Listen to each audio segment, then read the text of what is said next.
Bienvenidos, entonces comenzamos la próxima hora. Vamos a estar metidos en el primer capítulo de Ruth, pero una pequeña porción, y después vamos a estar en otros textos. Les voy a rogar por favor que presten mucha atención, porque este tema ha conmovido mi corazón, ha conmovido mi alma.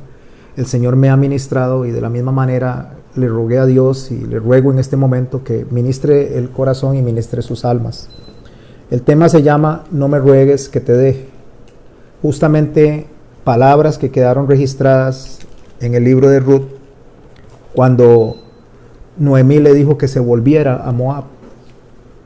Pero cuando yo pienso en no me ruegues que te deje, trae el Señor a mi mente y a mi corazón básicamente lo que es la lealtad y lo que es la fidelidad. Esas dos cosas. Pero ¿qué es realmente ser fiel y qué es realmente ser leal? ¿Entendemos nosotros realmente lo que es ser fiel y lo que es leal? En primer lugar, no solo qué es, sino a qué se le es fiel y a qué se le es leal. Y de dónde viene justamente la lealtad, si nace en nosotros o si la fidelidad nace en nosotros. En Santiago, en el capítulo 1, en el verso 17, nos deja un registro bíblico que nos enseña que nada bueno viene de nosotros. Todo lo bueno viene de Dios.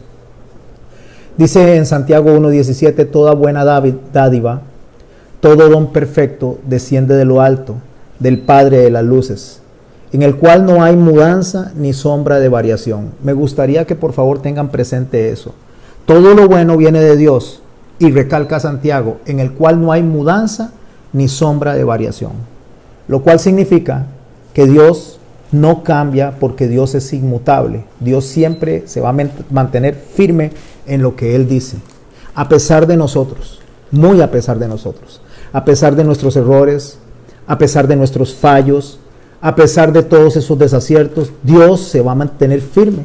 Si el Señor promete algo, nosotros no podemos estropear lo que Él promete. Él nos va a enderezar, sí, pero nosotros no vamos a poder estropear sus promesas, porque lo que Dios promete, Él lo cumple. Amén. Quiero contar una historia rápida acerca de un perro muy famoso que se llamaba Hachiko. No sé si ustedes han escuchado de él. Hay una película donde el protagonista es Richard Gere, si no me equivoco, es él el protagonista, y él sale como un norteamericano que se encuentra un perrito perdido que se llama Hachiko. En realidad la película no es apegada a la realidad. Yo les voy a contar un poquito acerca de lo que fue la verdad de la historia de Hachiko. Hachiko llegó a la casa de un profesor que daba agricultura en Tokio, en Japón. Cuando a este hombre se le murió una perra, él se puso tan triste que cayó casi que en un estado casi de depresión, porque él amaba mucho a la perra. La hija, con el fin de animar al profesor, le mandó a traer un perrito. Ese perrito duró 2 días en tren para llegar. De hecho, cuando el perrito llegó a la casa de ellos, todos pensaban que estaba muerto. Incluso los sirvientes del profesor pensaban que el perro había muerto. Bueno, el profesor lo agarró, le dio lechita, él empezó a moverse, se empieza a recuperar y se da cuenta de que el perro agarra fuerza y no, por dicha que no se murió. Cuando él lo alza, él nota que las patitas del perro eran corvetas, eran torciditas hacia adentro. Por eso le pone Hashi, porque la palabra Hashi básicamente es el número 8 en japonés, y el número 8 son como 2 paréntesis de esta manera, hacia adentro, como dos patitas corvetas. Entonces por eso le dice al perro, le pone como nombre Hashi, que es en realidad la letra kanji que representa el 8 a su perro. El profesor pensó en regalar al perro. El profesor no quería dejarse el perro, pero de ahí, tanto estar con el perro y conviviendo con el perro y moviendo al perro, al final de cuentas se llegó a encariñar con el perro. El profesor viajaba todos los días. En la mañana se iba para Tokio a dar clases y regresaba en la tarde.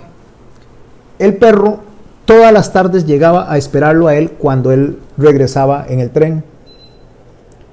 En una oportunidad, recién comenzado él, durante las primeras interacciones con el perro, no había pasado mucho tiempo, cuando el profesor se fue a Tokio y dando clases, le da un derrame cerebral, o sea, le da lo que se conoce como ¿cómo se le dice al derrame cerebral? No es un infarto, porque eso es al corazón. Sí, es un infarto, pero cerebral. Sí, es una hemorragia cerebral en realidad, y eso le ocasionó la muerte al profesor. Hasta ahí la historia no sería muy interesante como incluso para hacer una película y para escribir libros. Pero lo que pasa y lo que la hace interesante es que este perro continuó yendo todas las tardes a la estación del tren a esperar al profesor. Todas las tardes. El profesor ya había muerto durante 9 años. Empezó a ir todas las tardes, vivía en la estación esperando al profesor, hasta que el 9 de marzo de 1935 el perro muere. La gente lo recoge y le hacen una estatua en la estación al perro en un reconocimiento a la fidelidad del perro. ¿Por qué quiero contar esta historia? Porque la pregunta que quisiera hacerle yo a ustedes es una historia muy, muy hermosa, aunque la película no está tan apegada justamente a los personajes ni a la forma en que el profesor obtuvo el perro. Es una película hermosa, le recomiendo que la vean.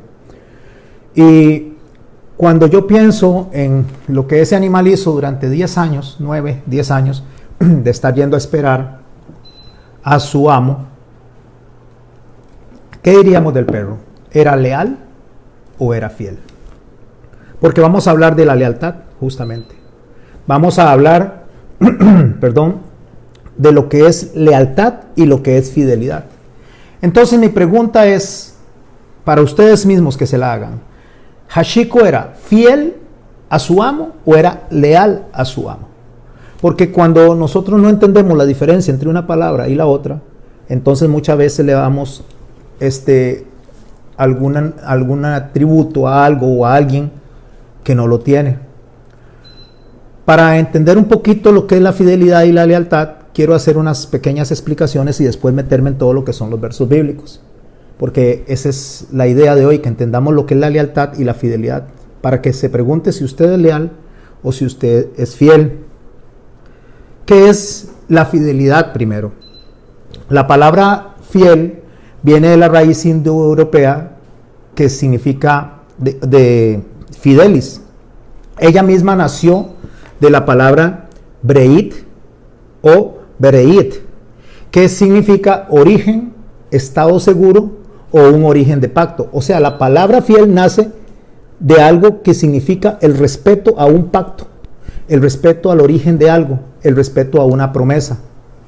En la Roma antigua, para poder determinar acerca de la palabra fiel o acerca de lo que tenía que ver con la fidelidad, ellos le llamaban fiel o fidelidad a la aguja de las romanas, la agujita. Esa agujita de las romanas tenía que estar en un perfecto equilibrio, o sea, tenía que pesar completa, o sea, correctamente. Si la agujita pesaba mal, la agujita no era fiel, o sea, no estaba bien equilibrada. Entonces, en el mundo romano, cuando se hablaba de la fidelidad, era pensando en el equilibrio de la balanza a la hora que se vendía, que fuera una balanza que no estuviera adulterada, una balanza que no robara, una balanza que permaneciera fiel al concepto del peso original para el cual se estaba estableciendo la venta de un producto. Bueno, lo que nos enseña a nosotros es que la palabra fiel es una conexión con una verdad o una conexión con un pacto, como lo dije. En latín, la palabra fidelitas es la que se utiliza hoy día para el cristianismo, que tiene que ver básicamente con la capacidad o la virtud de cumplir las promesas que se le hacen a Dios, o la capacidad o el tributo o la cualidad de cumplir las promesas que se le hacen a alguna persona. Realmente lealtad y fidelidad no son lo mismo. La fidelidad es una cosa y la lealtad son otras, pero son hermanas, van de la mano. La una no puede estar sin la otra. Aunque pareciera que es lo mismo, son dos cosas diferentes, pero tienen el poder cuando ambas cosas van de la mano. Se es fiel y se es leal, y estas dos cosas nos van a llevar a nosotros a un norte el cual va a permitir que tengamos buenas relaciones para con Dios y para con las demás personas. El término de lealtad, ya dije la fidelidad, el término de lealtad nace de la palabra legalis, o sea, la palabra lealtad significa el respeto a la ley.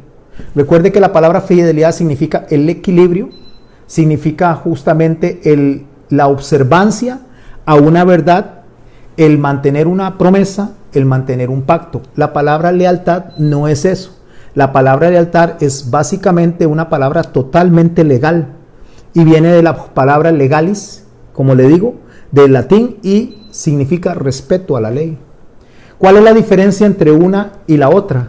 Para empezar a establecer las bases para nuestro mensaje y nuestra enseñanza de hoy. La fidelidad tiene que ver directamente con la persona. O sea, la fidelidad se practica o se ejecuta en las personas. La lealtad es con una causa, no con la persona, sino con una causa.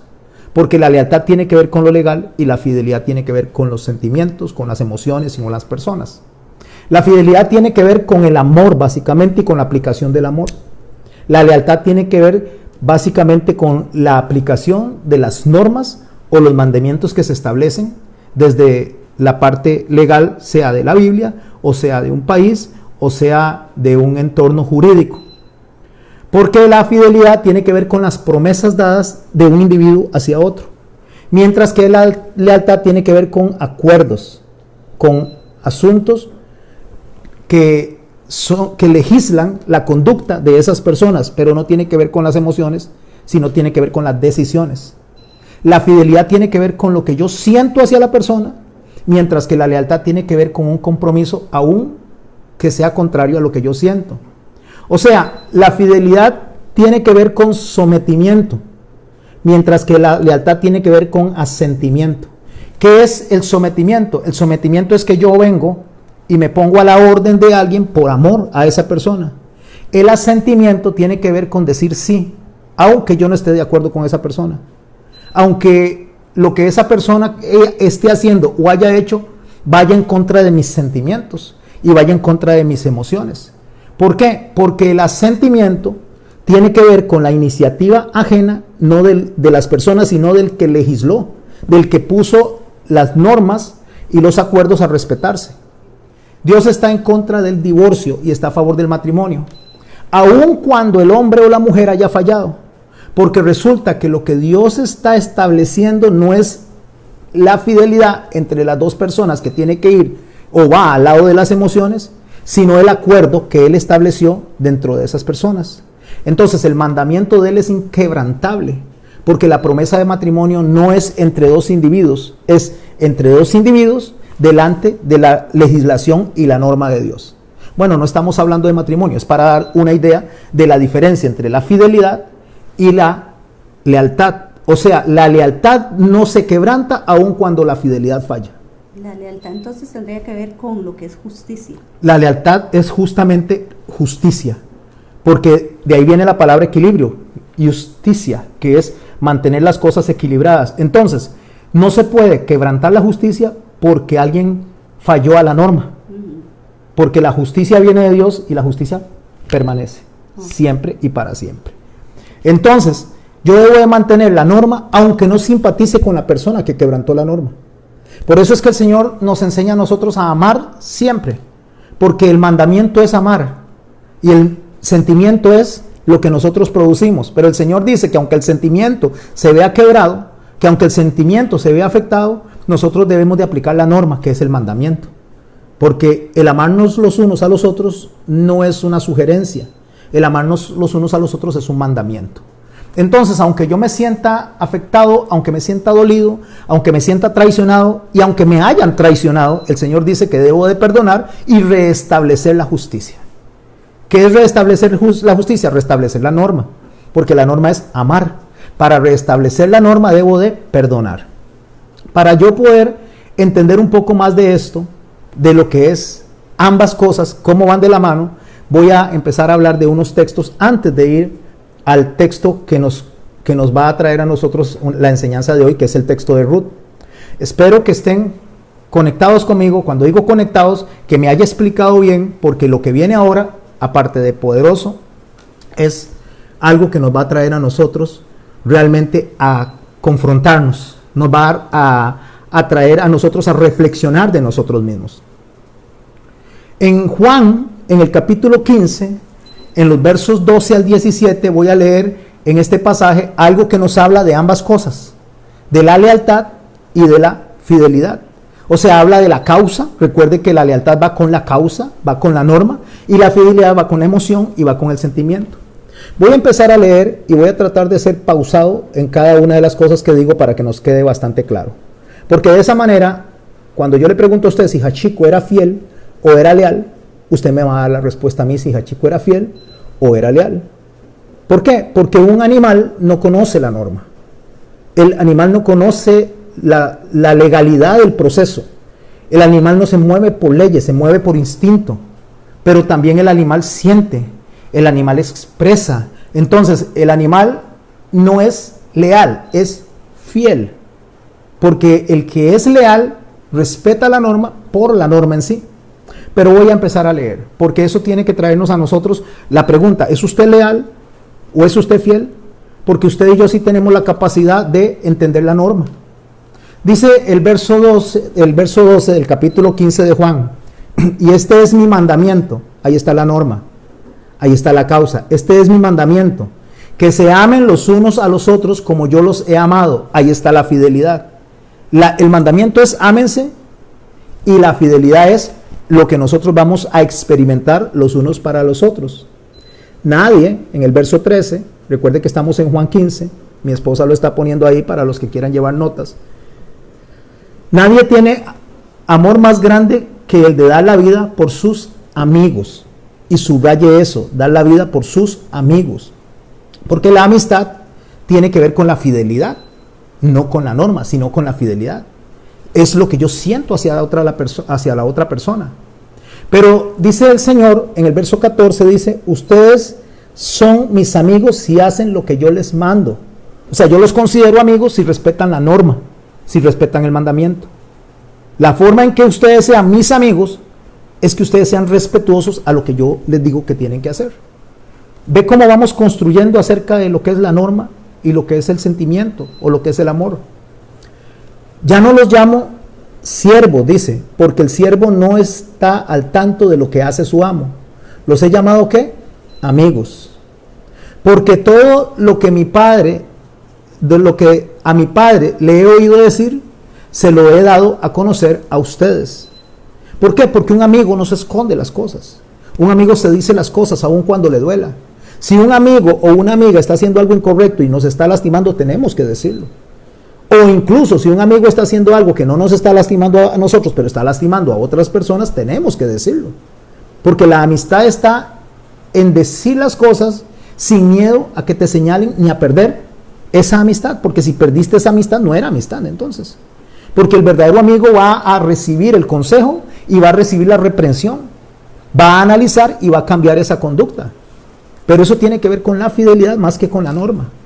Entonces continúo leyendo en el verso, porque el Señor dice: no, lo que mi Padre me dijo se los ha dado a conocer a ustedes. Pero Él aclara de dónde nace la amistad, de dónde nace el amor y de dónde nace la lealtad. Porque recuerde lo que dijimos al principio, lo que Santiago escribió: todo lo bueno viene de Dios. Y si todo lo bueno viene de Dios, implica que de mí no viene nada bueno, a menos que Dios lo ponga en mí. Por eso es que el Señor en el verso 16 de Juan 15 dice: no me escogieron ustedes a mí, sino que yo los escogí a ustedes. Ahí está la iniciativa del respeto a la norma, del respeto a lo que Dios manda, para que haya una unidad, para que nosotros estemos unidos como Él y el Padre en Él. Cuando Él dice y nos indica a nosotros que si hubiera sido por nosotros, nosotros no lo buscamos a Él. Por eso Pablo en Romanos dice que nosotros no buscamos a Él, sino que nos apartamos a una y nos alejamos de Dios. Entonces Dios dice que Él nos busca a nosotros para poder restablecer la norma y restablecer la fidelidad. No me escogieron ustedes a mí, sino que yo los escogí a ustedes y los comisioné. Causa, norma. ¿Qué es lo que nos comisiona Él? ¿Cuál es el mandato que nos da? Dice: para que vayan y den fruto, un fruto que perdure. ¿Cuál es el fruto que tenemos que dar nosotros? El amor de los unos para con los otros. Ese es el fruto. Esa es la causa, ese es el mandamiento. Entonces dice, así el Padre les dará todo lo que pidan en mi nombre. ¿Cuándo nos da lo que pidamos en su nombre? Cuando cumplamos con la norma y cuando cumplamos con el mandamiento. Cuando cumplamos con la fidelidad y con la lealtad. Ahí es donde el Señor viene y nos dice, ahí yo los voy a recompensar. Cuando ustedes hagan lo que yo les digo, porque es ahí donde los considero mis amigos. Espero estar siendo claro, mis hermanos. Espero estar siendo claro, y si no, ahí lo ponen, si lo logro leer, si hay alguna pregunta me la pueden decir. No estamos en la iglesia, cuando digo iglesia me refiero al lugar donde nos reunimos y nos congregamos, sino que estamos aquí a través, entonces puedo hacer algunas pausas dentro de la enseñanza de hoy. Entonces él dice, este es mi mandamiento. ¿Qué? Causa, norma. Estoy en el verso 17. ¿Cuál es el mandamiento? ¿Cuál es la causa? ¿Y cuál es la norma? Que se amen los unos a los otros. Aquí está justamente lo que el Señor dice que viene a hacer. Ahora vamos a ver la expresión de la lealtad y la expresión de la fidelidad cada vez que vamos avanzando en los versos. Cuando Jesús es arrestado, allá en la descripción que nos deja Juan en el capítulo 18, nos encontramos este registro de palabras a partir del verso 1. Y les invito a los que tienen Biblia que la busquen y lo lean conmigo. Entonces dice la palabra de Dios a través del registro hecho por Juan, el discípulo amado, en el capítulo 18, en el verso 1. Cuando Jesús terminó de orar, salió con sus discípulos y cruzó el arroyo del Cedrón. Y al otro lado había un huerto en el que entró con sus discípulos. También Judas, el que lo traicionaba. Subraye, por favor. También Judas, el que lo traicionaba. ¿Qué es lo que Judas sabía del Señor? Dice, Judas, el que lo traicionaba, conocía significa que tenía relación, que había estado mucho tiempo ahí, que había compartido con él, sabía cómo se movía el Señor Jesucristo, y este Judas que lo traicionó, justamente lo traicionó por la cercanía que tenía con él. La traición no puede venir de un desconocido, la traición no puede venir de un amigo, la traición viene de la persona más cercana, de la persona que se supone debería ser fiel, de la persona que quería de estar respetando las palabras y la norma. Entonces Judas conocía el lugar porque muchas veces, dice el texto, Jesús se había reunido allí con sus discípulos. Así que Judas llegó al huerto a la cabeza de un destacamento de soldados y guardias, de los jefes, de los sacerdotes y de los fariseos. Llevaban antorchas, lámparas y armas. Y escucha el verso 4 de este capítulo 18 de Juan, porque esto es muy importante. Y es muy importante porque cuando usted se da cuenta que es traicionado, cuando usted se da cuenta de la traición, cuando usted se da cuenta del engaño, se rompe algo. Y muchas veces se rompe el amor hacia la persona, muchas veces se rompe la amistad hacia la persona, muchas veces se rompe todo eso y para siempre. Eso cuando usted se da cuenta de que le hicieron una traición, que lo engañaron o que al final de cuentas hicieron algo que iba en contra de la norma de Dios y en contra de la promesa hacia usted. Espero estarme explicando. Pero escuche lo que dice el verso 4 porque aquí nos habla a nosotros de lo que realmente es lealtad y de lo que realmente es fidelidad, porque usted y yo, mis hermanos, no voy a decir si somos o no somos, si usted es o no es, eso lo sabrá Dios y lo sabrá usted, pero sí le puedo decir que Jesús era leal, es leal y será leal por siempre. Era fiel, es fiel y será fiel por siempre. Porque oiga lo que dice el verso 2. El verso 4 dice, Jesús que sabía todo lo que le iba a suceder. Jesús sabía todo lo que le iba a suceder. ¿Y por qué esto es importante? Por lo que se va a desarrollar en estos versos. Jesús sabía todo lo que les iba a suceder y le salió al encuentro. ¿A quién? Venía Judas con armas, con antorchas y con un montón de personas para arrestarlo. Le sale al encuentro y le dice, ¿a quién buscan? Les pregunta. A Jesús de Nazaret, le contestan. Yo soy, dice él. Y dice el texto, Judas el traidor estaba en ellos. O Judas el traidor estaba con ellos. Pero devuélvase unas palabras a lo que acabo de decir. Jesús sabía eso. Jesús sabía que era el traidor. Jesús sabía que lo estaba entregando. Jesús sabía lo que iba a pasar con él. Ahora yo, con eso en la mente, quiero que vayamos o me gustaría invitarlos que vayamos al capítulo 26 del libro de Mateo. En el capítulo 26, en el verso 47, con esto en mente de lo que está pasando, de lo que nos está contando a nosotros nuestro hermano Juan, el apóstol, escuchen lo que dice Mateo desarrollando el mismo escenario, pero donde nos arroja a nosotros acerca de lo que es la fidelidad en Cristo y de lo que es la lealtad en Cristo. Verso 47, Mateo 26. Mientras todavía hablaba, vino Judas, uno de los 12, es el mismo escenario, y con él mucha gente con espadas y palos de parte de los principales sacerdotes y de los ancianos del pueblo. El que le entregaba les había dado señal. Esto es muy importante. El que le entregaba les había dado señal. ¿Por qué? Porque todos lucían parecido, todos vestían parecido, todos vestían con túnicas, no conocían a Jesús, todos tienen barba, todos tienen el pelo probablemente largo. O sea, era como piense usted llega a un montón de sacerdotes y todos visten igual, todos, ¿cómo vamos a saber quién es quién? Entonces Judas dice, yo al que bese, ese es para que lo arresten. Pero ese beso tiene un significado más allá que solo decir quién es Jesús. Y ahorita se los voy a explicar. Porque justamente ese beso es una clave para poder entender cómo procede Ruth cuando dice, te ruego que, o sea, ya se me olvidó lo que había dicho, aunque me ruegues, no te dejaré. Ok, escuchen lo que sucede cuando el Señor se encuentra con Judas. Escuche, por favor, preste la atención. Él dijo, al que yo besare, ese prenderle. Cuando ellos se acercan, en el verso 50, Jesús le dice, ¿a quién? A este hombre cuando se acerca, a Judas cuando se acerca, le dice, amigo, escuche, le dice, amigo, ¿a qué vienes? ¿A quién le está diciendo el amigo? Al que sabe que lo está entregando. Al que anticipadamente sabe que lo va a hacer llegar a la cruz. No hablemos de soberanía, no hablemos de que Dios escribió todo eso, hablemos de una conducta que está dándose ahí.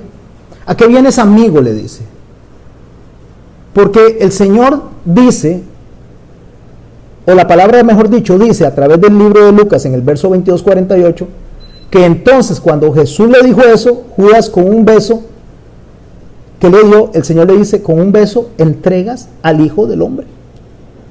¿Por qué? Porque este beso tiene esta connotación.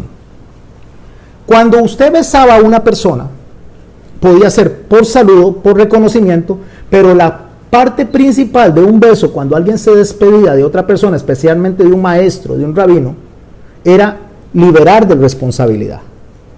Si usted tiene una responsabilidad en su casa, ejemplo, si usted tiene que atender a su esposa y a sus hijos, pero su esposa y sus hijos ven que usted no tiene la capacidad de hacerlo, o alguien no tiene la capacidad de hacerlo porque cayó enfermo, porque por alguna razón del todo no va a poder volver a trabajar, está incapacitado a algo, entonces para que usted no se sienta obligado, para que no haya ese sentimiento moral y emocional de lo que usted tiene que hacer, entonces se le llega y se le da un beso. El beso lo que está diciendo es, te libero de responsabilidad.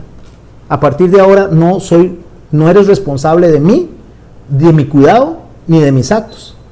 Lo que pasa es que en el beso de Judas no estaba liberando a Jesús de responsabilidad, sino que se estaba liberando él mismo de responsabilidad.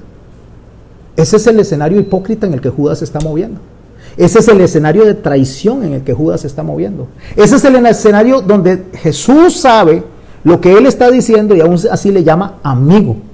Porque la amistad de Jesús hacia Judas no dependía de lo que Judas hiciera, sino que la amistad de Jesús hacia Judas iba a ser siempre.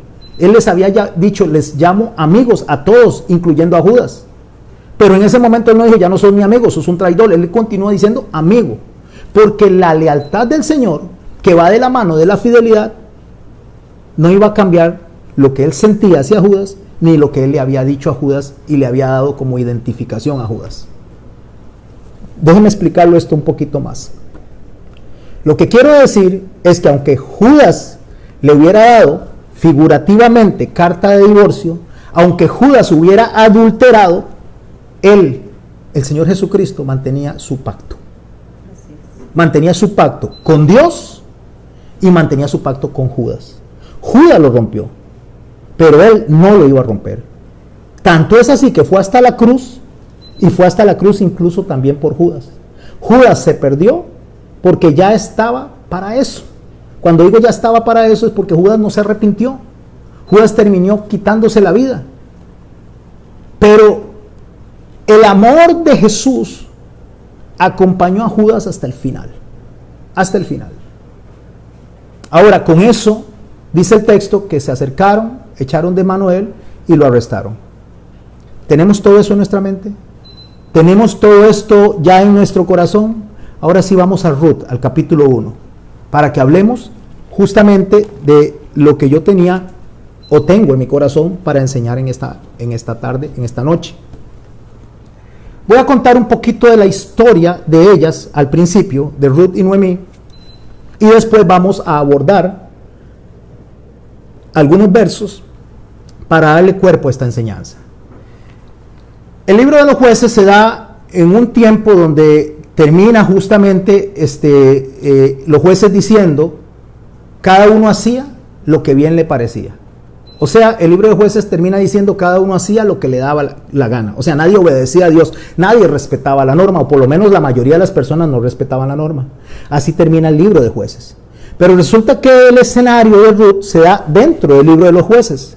¿Por qué? Porque el libro de Ruth, cuando usted lo lee, está inmediatamente después de los jueces y parecería que es después de los jueces, mas no, es entre el escenario del libro de jueces, cuando cada uno hacía lo que le daba la gana. Porque la narrativa del libro dice así, dice que en los días que gobernaban los jueces, ahí incrustamos nosotros justamente la historia de Ruth. ¿Qué fue lo que sucedió? Hubo hambre en la tierra de Belén de Judá. O sea, en la tierra del pan, donde debería de siempre haber pan, no había comida. Entonces hubo hambre. Elimelech, esposo de Noemí, decide irse a Moab. Había una prohibición de irse a Moab, y de hecho había una prohibición de casarse con moabitas. Pero Elimelech se va para Moab con sus dos hijos, que se llamaban Kelión y Malión. Él se va, viven 10 años ahí, pero resulta que Elimelech, esposo de Noemí, se muere en Moab. Estos hombres contraen matrimonio con dos mujeres. Una se llamaba Orfa y la otra se llamaba Ruth. Ambas son moabitas, o ambas eran moabitas en ese momento. Cuando ellos se casan, durante esos 10 años que han estado viviendo ahí, entonces se mueren estos dos hombres. El que estos dos hombres se mueran y dejan a estas mujeres desamparadas, y básicamente más a Noemí que a las otras dos, es porque las mujeres tenían que regirse por la instrucción, por la dirección que la ley les aplicaba a ellas a través de estar sujetas a un hombre o a los hombres. Así funcionaba en esos tiempos, incluyendo en Moab. Bueno, estas mujeres se quedan sin los esposos y Noemí siente que queda desamparada. En esa historia donde ella piensa que está desamparada, se da cuenta de que en Belén, en la casa de pan, donde en su momento Elimelech se había venido, hay comida. Y en Moab no, ahora el hambre es en Moab. Entonces ella decide salir de Moab e irse a la casa del pan. O mejor dicho, a Belén, no a la casa del pan, sino a la ciudad de Belén, donde ya había alimento. Cuando ella se va con sus dos nueras. Y póngale atención a esto porque esto es muy importante. Ella se va con sus dos nueras. No es que ella dijo, me voy a ir, sino que las tres salen, empiezan a caminar. Por eso es que en el verso 7 del capítulo 1 dice, salió pues del lugar donde había estado con ellas, o sea, con las dos nueras, y comenzaron a caminar para volverse a la tierra de Judá. Lo cual significa que las tres hicieron un acuerdo, las tres hicieron un pacto y las tres decidieron irse para Belén de Judá. Ahora sí empiezo a leer a partir del verso 8, no lo narro, sino lo leo. Y Noemí dijo a sus dos nueras, en la primera oportunidad, andad, volveos cada una a la casa de su madre. Noemí viene y les dice una vez, devuélvanse a su casa. Jehová haga con vosotras misericordia, como la habéis hecho con los muertos y conmigo. Os conceda Jehová que halléis descanso cada una en la casa de su marido. Luego las besó. ¿Podemos entender ahora el beso que ella está dando? Les está diciendo, la libero de toda responsabilidad para conmigo. Pueden devolverse a sus vidas y no se preocupen por mí. Son libres de cualquier responsabilidad, de cualquier sentimiento de lealtad o cualquier sentimiento de fidelidad que tengan hacia mí. Las dejo libres para que ustedes se devuelvan a la casa de sus madres, a Moab. luego las besó y ellas alzaron su voz y lloraron. Este texto es hermosísimo, mis hermanos, es hermosísimo. Y le dijeron, ciertamente nosotras iremos contigo a tu pueblo. ¿Quiénes le dijeron? Orfa y Ruth, ambas. Las dos le dijeron, ciertamente, o sea, ciertísimo, que vamos a ir contigo hasta tu pueblo. Y Noemí les responde, segunda vez. La primera les dijo que se devolvieran, ahora viene la segunda vez y les dice, volveos, hijas mías. ¿Para qué habéis de ir conmigo? Ya por segunda vez les está insistiendo que se regresen. ¿Tengo yo más hijos en el vientre que puedan ser vuestros maridos? Por tercera vez les dice, volveos, hijas mías, e idos, porque ya yo soy vieja para tener marido. Y aunque dijere, esperanza tengo, o sea, aunque mantuviere la esperanza, y esta noche estuviese con un marido, y aun que diese a luz hijos, ¿habían ustedes de esperarlos hasta que fueren grandes? ¿Habían ustedes de quedaros sin casar por ellos? No, hijas mías, que mayor amargura tengo yo que vosotras, pues la mano de Jehová ha salido contra mí. Mis hermanos, yo no voy a hablar si la mano de Jehová estaba contra ella o no estaba contra ella, estamos hablando de lealtad y de fidelidad. Pero a estas mujeres se les pone un escenario. Imaginémonos, solo imaginémonos que tuvieran 20 años, 25 años, porque las mujeres se casaban muy jóvenes. Si estuvieron 10 años ahí y en el primer año se casaron con ellas, tal vez podían tener entre 13 y 15 años. Entonces, después de haber pasado 10 años, estudiando la cultura del momento, podrían tener entre 20 y 22 años. Si ella tenía un bebé en ese momento, para que alcanzara la edad para casarse con ellos, ellas tenían que esperar por ese bebé que creciera de 15 a 20 años. Entonces, ella le dice, ustedes van a esperar hasta que se hagan grandes sin casarse. No, mejor devuélvanse. Claro, en ese momento usted recapacita y usted analiza y usted dice, no, pero si es cierto, mira, esta señora tiene toda la razón. Yo mejor me devuelvo, me caso con algún hombre ahora y voy a tener familia. Yo la amo, yo soy fiel a ella, me parece que soy leal a ella. Y digo me parece que soy leal porque ahora vamos a mencionar la lealtad de Ruth. Y me voy a ir mejor de regreso. Y escuche lo que dice el texto en el verso 14. Y ellas alzaron otra vez la voz y lloraron. Y oiga lo que hace Orfa. Y Orfa besó a su suegra. ¿Qué es lo que hizo Orfa? Te libero y me libero de responsabilidad. No tienes ya responsabilidad conmigo, no tienes que dar hijos, no tienes que tener hijos para que yo me case. En este momento te dejo libre, puedes irte libre. Eso hace Orfa. Pero Ruth dice que se quedó con ella. Y Noemí dijo, he aquí tu cuñada, dice, ha vuelto a su pueblo y a sus dioses. Cuarta vez, vuélvete tú tras ella. Le sigue insistiendo. Entonces Ruth viene y dice las palabras que le dan fuerza, que le dan fundamento a la enseñanza de hoy. Entonces Ruth responde, verso 16, no me ruegues que te deje. No me ruegues que te deje. ¿Por qué? ¿Cuántas veces le había dicho? 4 veces. Ya era bastante. Entonces ella le dice, ya no me diga más. Yo no me voy a devolver. Yo me voy a ir con usted. Por mucho que usted me diga. Yo cuando leo esto, y ahora vamos a avanzar un poco más, cuando leo esto, a mí se me conmueve el corazón. Porque cada vez que hacemos lo incorrecto delante de Dios, es como que le rogáramos a Dios que nos dejara.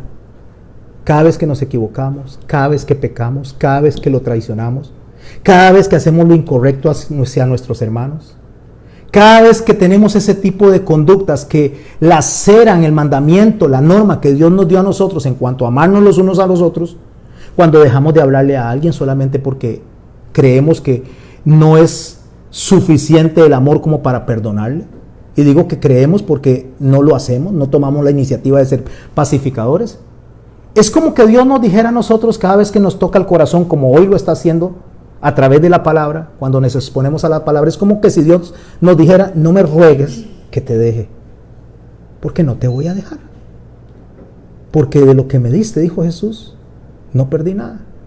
No importa lo que usted haga, no importa cómo se conduzca, no me ruegues que te deje, voy a seguir insistiendo y te voy a seguir llamando a que te arrepientas. Porque yo tengo un respeto a la norma, tengo un pacto con la norma y es con mi padre. Y yo voy a respetar ese pacto y la fidelidad a mi padre la voy a transferir hacia ustedes. Voy a ser fiel a ustedes porque soy fiel al Padre. Entonces ella le dice, no me ruegues que te deje y me aparte de ti. Y dice estas palabras famosas, porque donde quiera que tú fueres, iré yo. ¿Quién está hablando? Una moabita. Es una moabita, es una mujer que creció conociendo a otros dioses, pero ahora ama a este Dios y ama a este Dios por el ejemplo que ha visto en su suegra, por lo que ella aprendió de la familia de su suegra. Entonces dice, porque donde quiera que tú fueres, iré yo, y donde quiera que tú vivieres, viviré. Tu pueblo será mi pueblo, y tu Dios, mi Dios. Donde tú murieres, moriré yo, y allí seré sepultada. Así me haga Jehová, y aún me añada, que solo la muerte hará separación entre nosotras dos. Eso es fidelidad. Eso es lealtad. Lealtad a la norma de Dios, porque por mucho que ella le insistiera, ella iba a seguir con ella hasta el final del camino. Nada la iba a distraer de eso. Entonces le dice, no me ruegues que te deje. No me ruegues que te abandone. No, por mucho que me beses, por mucho que me liberes de esto, yo no me voy a liberar. Porque aunque usted me libere, aunque usted desee dejar de lado la norma, aunque usted crea que es conveniente para usted que me deje a mí por mi bien, yo voy a seguir con usted hasta el final. Y yo voy a llegar a ese final donde quiera que usted vaya. Y en ese final donde usted vaya, a donde usted viva, yo voy a vivir con usted. Y voy a dejar mis raíces, y voy a dejar mi pueblo, y voy a adoptar a su pueblo como mi pueblo, y voy a hacerme parte de ese pueblo. A tal grado que si usted muere ahí, ahí yo voy a morir, porque la voy a honrar aún después de la muerte. Eso es lo que está diciendo. Donde tú murieres, yo moriré, porque le puedo decir, donde tú murieres, yo me voy de regreso. Pero ella no le está diciendo, me voy de regreso. Donde usted se muera, yo me voy a morir ahí. Por eso es que Ruth aparece como una de las mujeres en la genealogía de Jesús. ¿Por qué? Porque era una mujer leal y era una mujer fiel. Así me haga Jehová y me añada. O sea, aunque el Señor me matare, aunque me partiera un rayo, aunque pase lo que pase, dice, lo único que me va a separar de usted y de mí es la muerte. Como un matrimonio, hasta que la muerte los separe. Aunque me beses, aunque me ruegues, aunque me hayas insistido tanto, aunque hayas tratado de que me quede, yo voy contigo hasta el final. Yo me imagino como el perrito, 10 años ahí y murió esperando al amo. Él no entendía, era un perro. Pero tenía una fidelidad hacia ese hombre que no lo tiene ni siquiera, escuche, no lo tiene ni siquiera los seres humanos. Un animal que no razona como usted y como yo es más fiel que un hombre que razona y que una mujer que razona. Así es. Y viendo Noemí que estaba tan resuelta ahí con ella, no dijo más. O sea, está resuelta, me quedo con usted. ¿A qué precio es la lealtad y a qué precio es la fidelidad? Yo quiero hablar del precio antes de pasar al resto de la enseñanza. La lealtad la vamos a ver en este momento no como un rasgo de personalidad, sino como la esencia de la personalidad. Un rasgo de personalidad es algo que yo tengo, que aprendo, que no es mío, sino que tal vez es depositado en mí, como en este caso lo que les dije al principio. Todo lo bueno viene de Dios. Si yo hago algo bueno, si yo tengo algo bueno, no es mío, Dios lo puso ahí. Es un rasgo de personalidad en mí. Es un rasgo de la personalidad de Dios en mí. Pero le voy a hablar no de un rasgo de personalidad, sino de una esencia de personalidad. Porque la lealtad en Cristo, la fidelidad en Cristo no es un rasgo, es una esencia. Él es leal. Él no tiene lealtad, Él es leal. Él no tiene fidelidad, Él es fiel. Así que una esencia que es un conjunto de características invariables que determina lo que es un ser, sin las características por las cuales el ser sería lo que es. O sea, esa esencia la vamos a ver en una historia fugaz que les voy a contar a ustedes desde Adán. Cuando Adán pecó, Jehová le expresó el propósito de redimirlo a él y a la humanidad que viniera después de él. ¿Quién pecó? ¿Quién falló? ¿Quién fue infiel? Adán y Eva. ¿Quién fue fiel y quién fue leal? Dios. Porque aún a pesar de que Adán hubiera fallado, Dios se mantiene firme y le sigue llamando amigo. Y cuando le digo le sigue llamando amigo es porque continúa con el propósito que él tenía hacia la humanidad, de morar con la humanidad y de hacer a la humanidad parte de la adoración con la cual él desea convivir eternamente. Cuando Dios se propuso eliminar a la raza humana a través de un diluvio, ¿sabe qué hizo él? Hizo un pacto delante de Noé para conservar a la familia de Noé y a la familia que viniera después, donde está usted y estoy yo. Cuando Abraham habló con Dios y iba Dios a destruir Sodoma y Gomorra, Abraham recibió esta definición, esta calificación de parte de Dios y le llamó amigo. Y le dice, no le habré de decir a Abraham lo que voy a hacer. Le voy a esconder a Abraham lo que voy a hacer. Y le dijo a Abraham, y Abraham empezó a orarle a Dios y le dice, mire, si hubieran 100, si hubieran 50, si hubieran 10. Y Dios le decía, si encuentras esos justos, no voy a destruirlo por esos justos. Dios escuchaba a su amigo hablando. Dios escuchaba el deseo de su amigo. Pero la humanidad no era en Sodoma y Gomorra, ni siquiera habían 10, había uno. Tal vez si Abraham hubiera seguido orando hasta ese uno, Dios no hubiera destruido a Sodoma y Gomorra. Pero él se detuvo a los 10. Pero la lealtad de Dios fue escuchar a Abraham. La fidelidad de Dios fue escuchar a Abraham, por respeto a lo que sentía y por respeto a la norma. ¿Cuál? La que le prometió a Adán y Eva. Cuando Jacob le cambió de nombre, ¿qué le prometió a él? Que estaría con él para siempre. ¿Y sabe qué es estar con él para siempre? Es estar con él para siempre. Si Dios le dice a usted que se esfuerce y sea valiente, y nunca te dejaré, ni te desampararé, crea que lo que Dios está diciendo es verdad, porque Él es leal y Él es fiel. Amó tanto a David que cuando separó el reino de David, no lo hizo en Salomón, lo hizo en Roboam, y le dijo a Salomón, no lo voy a hacer en ti, lo voy a hacer en tu hijo por amor. Ahí está la fidelidad a David tu padre. Ahora voy a ver si usted está conmigo en este momento. ¿Ha sido Dios fiel a las personas? ¿Ha sido Dios leal a sus promesas? Esa es la pregunta que yo le hago a usted. ¿Ha sido Dios hasta el día de hoy fiel y leal a todo lo que ha prometido? La respuesta es sí. Siempre Él ha sido fiel. Dios es fiel. Dios es leal todo el tiempo. Porque Dios es bueno todo el tiempo y todo el tiempo Dios es bueno. Porque Dios es leal todo el tiempo y todo el tiempo Dios es leal. Nosotros variamos, Dios no varía. Dios es inmutable. Decía un político francés, se llamaba Joseph Fauché, decía una frase que usted escucha, y esta frase es muy famosa: todo hombre tiene su precio, lo que hace falta es saber cuál es.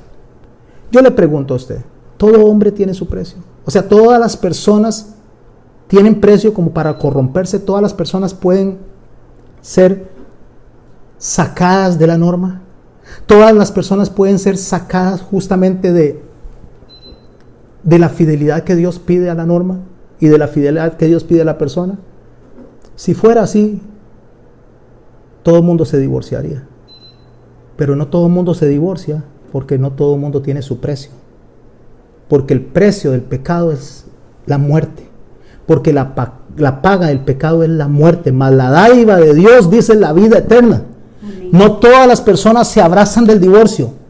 No todas las personas se abrazan de romper la norma. Hay personas que a pesar del dolor, que a pesar del sufrimiento, abrazan la norma y dicen: voy a creer en la fidelidad de Dios y voy a creer en la lealtad de Dios, que me va a respaldar y me va a restablecer y me va a hacer de nuevo recuperar lo que parece que está perdido. Y digo lo que parece que está perdido porque en Dios las cosas no están perdidas, parecen perdidas, pero en Dios las cosas no están perdidas porque Dios es el Todopoderoso. ¿Hay algo imposible para Dios?, le dijo el ángel a María. No hay nada imposible para Dios y no hay nada imposible. Puede restaurar un corazón, puede restaurarlo a usted del dolor, puede levantarlo de donde usted piensa que todo está acabado y Dios puede hacer de nuevo una historia diferente en medio de las cenizas y en medio de la destrucción que usted y yo pudimos haber ocasionado, porque Dios es leal y Dios es fiel. Así es. Y si no me cree que sí hay seres humanos que pueden ser leales o fieles, yo deseo que vaya conmigo al capítulo 11 del libro de Hebreos.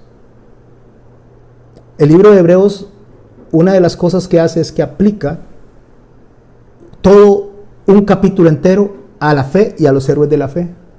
Empieza en el capítulo 11 hablando de la fe de Abel, de Enoc, de Noé, de Abraham y la obediencia de Abraham. Habla de José, habla de Moisés, menciona a Rahab, la ramera, que no pereció, dice, con los demás y recibió a los espías por respetar la norma de Dios. ¿Y qué más digo?, dice el escritor de Hebreos. Porque el tiempo me faltaría contando de Gedeón, de Barak, de Sansón, de Jefté, de David, así como de Samuel y de los profetas. Estas personas mantuvieron la lealtad y la fidelidad a la norma y el amor hacia las personas. Tanto es así que el escritor de Hebreos nos hace profundizar un poco más en lo que estas personas pasaron. Porque dice otros, aparte de ellos otros, de los cuales pudiera hablar, y en esos otros podría estar justamente Ruth. Porque dice que estos otros experimentaron vituperios, azotes, y además de esto, prisiones, cárceles, fueron apedreados, fueron aserrados, puestos a prueba, muertos a filo de espada. Anduvieron de acá para allá cubiertos con pieles de ovejas y de cabras, pobres, angustiados, maltratados, de los cuales, dice el escritor, de los cuales el mundo no era digno. Mis hermanos, a veces usted y yo tal vez no seamos dignos de tener la persona que usted tiene a la par, porque esa persona es leal y fiel a pesar de su deslealtad y su infidelidad. No somos dignos de tener a personas a la par nuestra. No somos dignos de tener la esposa que tenemos. O no somos dignos de tener el esposo que tenemos. No somos dignos de tener el amigo que tenemos porque lo traicionamos a la primera. Le dejamos de hablar porque algo hizo que no nos gustó. Pero ese amigo nos sigue amando. Esa esposa nos sigue amando. Y respeta la norma y respeta el mandamiento. Fidelidad hasta que la muerte nos separe. ¿Qué fue lo que dijo Ruth? Solo la muerte me va a separar de usted. No me ruegue que lo deje. Aún sus acciones están diciendo que lo deje. Sus acciones me están tratando de obligar a que te deje. Sus acciones me están tratando de decir que te abandone, pero no te voy a abandonar porque tengo un pacto delante de Dios y Dios es leal y Dios es fiel. Y me agarro de eso. Me abrazo a la fidelidad y a la lealtad de Dios porque yo sé que usted no tiene nada bueno. Pero lo bueno que viene de Dios lo va a depositar en usted y yo le creo a Dios que así va a ser. Y me abrazo a esa promesa y me abrazo a ese Dios que ha seguido a estas personas de los cuales el mundo no es digno. Y todos estos, dice, aunque alcanzaron buen testimonio mediante la fe, dice, murieron sin haber recibido lo que esperaban. Y hoy usted y yo tenemos justamente el poder y la fuerza del Espíritu Santo y la resurrección de Cristo para poder respetar la norma y para poder respetar el sentimiento, para poder amar y para poder honrar a Dios en lo que Él nos está demandando. Volvemos a Ruth. No me ruegues que te deje y me aparte de ti, porque donde quiera que tú fueres, iré yo, y donde quiera que vivieres, viviré. Tu pueblo será mi pueblo y tu Dios mi Dios. Donde tú murieres, yo moriré, y allí seré sepultada. Así me haga Jehová y aún me añada, que solo la muerte hará separación entre nosotras dos. Y viendo Noemí que estaba tan resuelta a ir con ella, no dijo más. Mi hermano, lo único que podría separarle a usted de un verdadero amor hacia sus amigos, hacia sus amigas, hacia su esposa, hacia su esposo, hacia sus hijos, debe ser la muerte. Porque mientras la muerte haya llegado, usted debe y yo debo de tratar de restablecer la norma. Eso es restablecer la justicia de Dios en nosotros. Porque Dios es fiel y usted y yo deberíamos de ser consecuentes con lo que Dios es. Porque Él dice que seamos semejantes a Él. Para eso hizo el hombre. Lo hizo a imagen y semejanza suya. Semejante es en la conducta. En 1 de Corintios, en Segunda de Corintios, en el capítulo 11, les voy a invitar a que me acompañen. Dice a partir del verso 24, escribe Pablo, de los judíos, dice, 5 veces he recibido 40 azotes menos 1. ¿Quién está hablando? Pablo. Era fariseo de fariseos, hebreo de hebreos, de la tribu de Benjamín. Había salido de los judíos y había perseguido a la iglesia. Era supuestamente amigo de esos judíos y esos judíos eran amigos de él, mientras hacía lo que ellos querían. En el momento que ya no estaban de acuerdo, ya no lo veían igual. Por eso es que Pablo dice, de los judíos 5 veces he recibido 40 azotes menos 1. 3 veces he sido azotado con varas. Una vez apedreado. 3 veces he padecido un naufragio. Una noche y un día he estado como náufrago en el mar. En caminos, muchas veces en peligros de ríos, peligros de ladrones, peligros de los de mi nación, peligros de los gentiles, peligros en la ciudad, peligros en el desierto, peligros en el mar, peligros entre falsos hermanos, en trabajo y fatiga, en muchos desvelos, en hambre y sed y en muchos ayunos, en frío y en desnudez. Y además de otras cosas, dice, lo que sobre mí agolpa cada día, dice, es la preocupación por todas las iglesias. ¿Qué es lo que pasa con Pablo? Está diciéndonos todo lo que ha sufrido, todo lo que ha padecido, y aún así dice, voy a utilizar las palabras de Ruth, no me rueguen que los deje. Porque aún con todo eso, lo que a mí realmente me preocupa es las iglesias, el bienestar de las iglesias, el bienestar de la iglesia. Por eso es que en el verso 29 Pablo dice, ¿quién enferma? Y yo no enfermo. O sea, yo me enfermo igual que todos. Igual que todos padezco, igual que todos sufro, pero escuche, ¿a quién le hace tropezar? Y yo no me indigno. O sea, vean, mis hermanos, lo que Pablo está diciendo es que aunque me saquen allá apedreado y esté medio muerto, cuando me levante voy a regresar a respetar el mandamiento de Dios, lo que Dios me mandó a hacer. Aunque ustedes me apedreen, que eran mis amigos, yo sigo siendo amigo suyos. Tanto es así que él dijo, si tuviera, dice, que morir y ser anatema por mis hermanos, lo haría.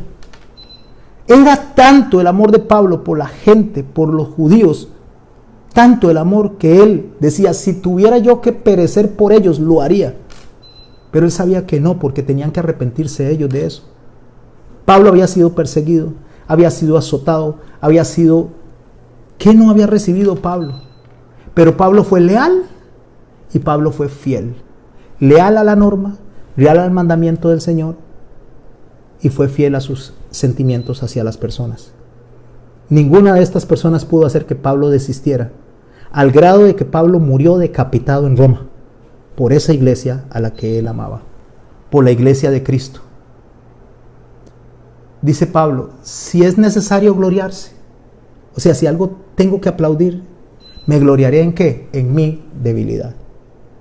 ¿Por qué se gloriaba en la debilidad? Porque él sabía que si fuera por él no llega a esa distancia, él no llega a esa meta, él no llega a ningún lado. Él está feliz porque es Dios el que depositó en él esa fortaleza a través del Espíritu Santo. Y que él está pudiendo llegar al final gracias a la obra milagrosa del Espíritu Santo.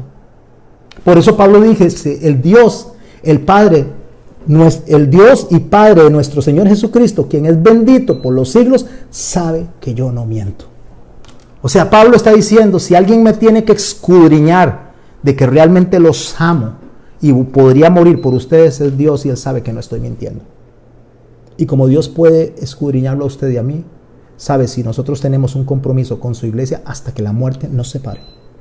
O si dejamos botada a su iglesia y a sus hijos por la mínima. nosotros no podemos bajo ninguna circunstancia abandonar el ministerio que Dios nos dio. Y el ministerio puede ser de familia, el ministerio puede ser en la congregación, el ministerio puede ser en el servicio. Y yo le digo, mi hermano, que Dios me ayude a mí para llegar hasta el final y que jamás me aparte de este ministerio que Dios me dio hasta que la muerte sea la que me aparte de este ministerio. Amén. Y no yo. Que Dios me ayude a llegar hasta el final con mi esposa y que sea la muerte la que nos separe y no mis malas decisiones, mi insensatez. Que sea Dios el que deposite esa fortaleza en mí, y ruego y pido que cada uno de ustedes solicite a Dios, le ruegue a Dios y le ore a Dios por lo mismo. Y que no abandonemos a nuestros hermanos, que no abandonemos al cuerpo de Cristo solamente porque no nos sentimos satisfechos con lo que hacen o cómo lo hacen. Que estemos con ellos hasta que la muerte nos separe. No me ruegues que te deje. ¿De dónde se aprende eso? ¿De dónde lo aprende Ruth? ¿De dónde lo aprendieron cada uno de esos hombres que reconoce el libro de Hebreos como héroes de la fe? Si nada bueno viene de nosotros, si todo lo bueno viene de Dios. Justamente la esencia de la fidelidad y la lealtad, con este texto voy a cerrar, está en Oseas en el capítulo 11. Y yo les voy a invitar a que vayan conmigo a Oseas capítulo 11. El Señor es bueno y el Señor viene a nuestras vidas cuando más necesitamos un refrigerio, cuando más necesitamos una luz, cuando más necesitamos nosotros de volver a refrescar la norma y el mandamiento en nosotros mismos. Porque a veces queremos recetarle a los demás la norma, a veces queremos recetarle al mandamiento a los demás, que se amen los unos a los otros, pero nosotros somos incapaces de amar. Nuestra obediencia a Dios, usted sabe que está condicionada, es subjetiva. Nuestra obediencia a Dios es mientras muchas veces me complazca lo que yo estoy recibiendo de parte de Dios. Entonces tenemos una obediencia selectiva y tenemos un amor selectivo. A unos sí y a otros no. Con unos comparto y con otros no comparto. Y esa no es la norma de Dios, porque la norma de Dios es, no importa lo que esta persona sea, no importa lo que haya hecho, yo siempre le voy a decir amigo. Eso fue lo que hizo Jesús.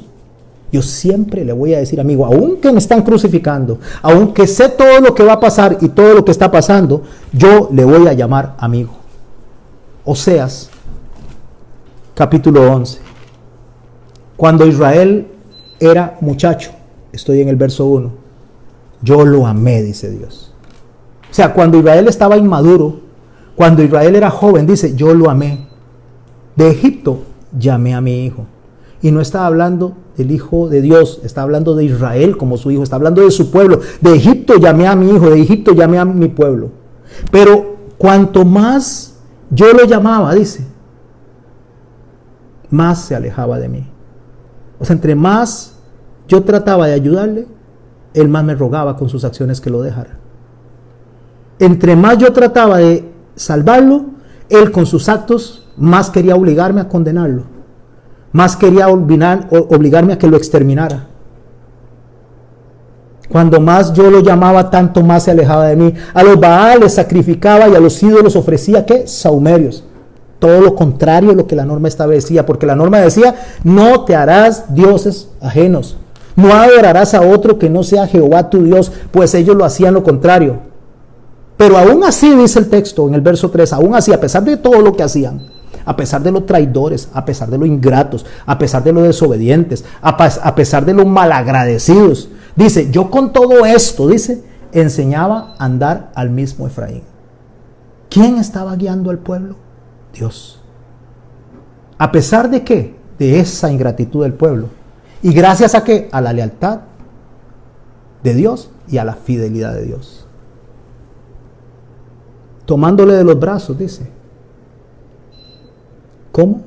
Y no conoció que yo le cuidaba. Es como que usted agarra un chiquito para cruzarlo la calle y el chiquito se quiera soltar y no quiere y no se da cuenta que usted le está ayudando a cruzar la calle. A veces los hijos no tienen ni idea de lo que ustedes hacen para que puedan tener comida en la mesa.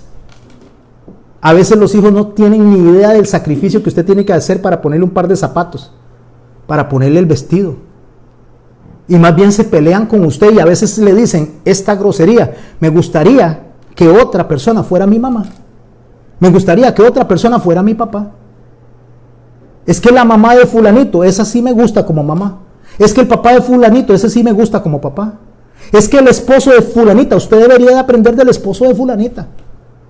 Es que usted debería de aprender del esposo de fulanito.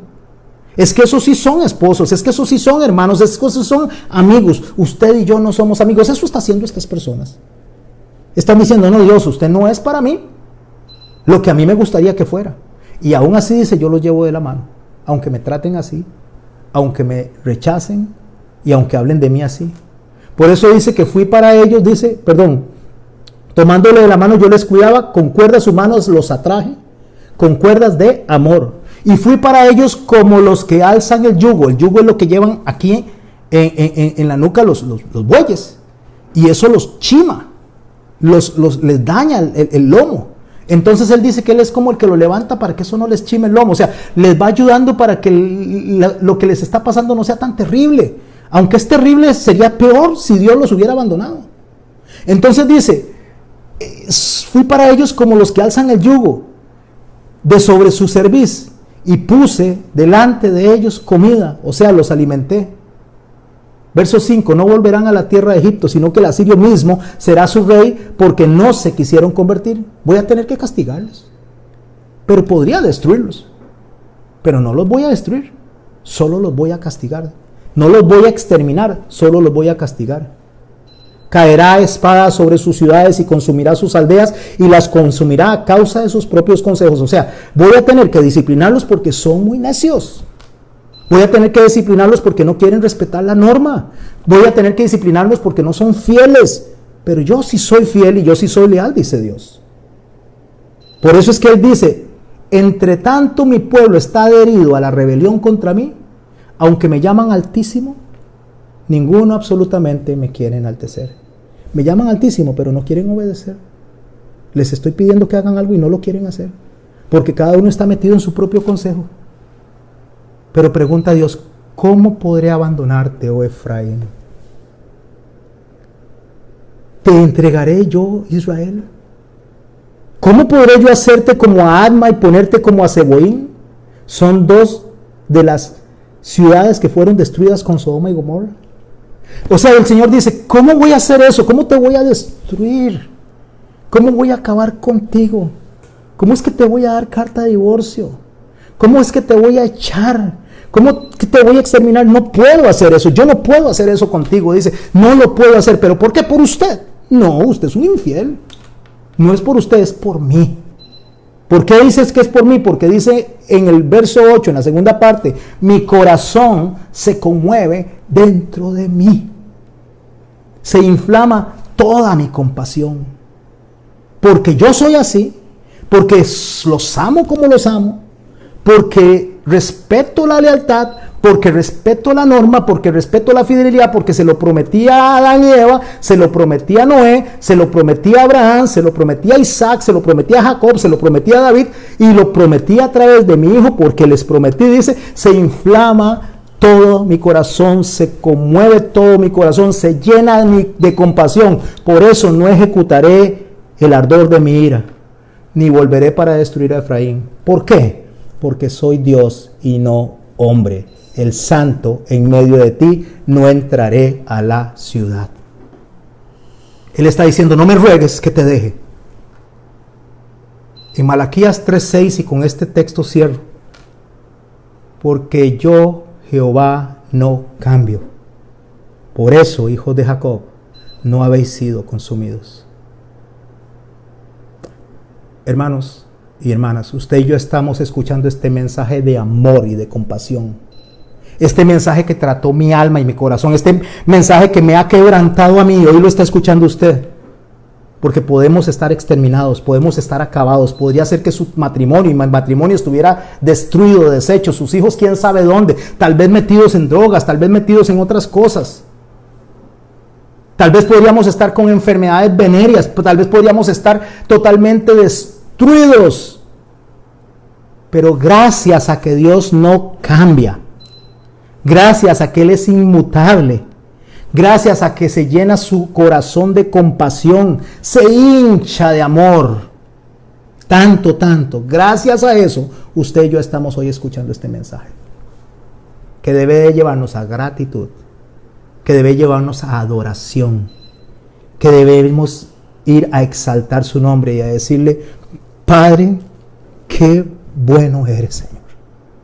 Padre santo, qué misericordioso eres. Santo de Israel, cómo has hecho conmigo a pesar de mí, Señor. Cómo has sido bueno, cómo has sido leal, cómo has sido tú, Señor, tan fiel. Cómo has sido conmigo a pesar de mí, Señor. Sé que hay personas que tienen esa cualidad que está en ellos de parte tuya y sostienen un matrimonio, sostienen su presencia en una congregación, sostienen su presencia en las amistades hasta el final, pero yo no soy de esos. Yo estoy aquí porque tú eres bueno. Yo estoy aquí porque tú eres fiel. Yo estoy aquí porque tú decidiste, Señor, operar en mi vida y rescatarme donde yo iba como un caballo desbocado para el infierno.